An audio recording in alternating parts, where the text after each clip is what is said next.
lang napapansin na nila mga gawi kong parang hindi pambabae. Kasi bis na Chinese Carter, laruan ko ay text sa cholens.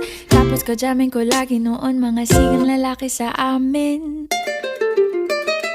Nung ako'y mag-high school ay napabarkada sa mga bay. Curious na babae na ang hanap din ay babae. Sa halip na makeup kit, bit-bit ko ay gitara. Tapos pormahan ko lagi ay long sleeves na t-shirt at faded na lonta. Pero nung makilala kita, nagbagong bigla ang aking timpla. Natutuwa ko na magpariban at mag-ahit ng kilay at least once a month. Hindi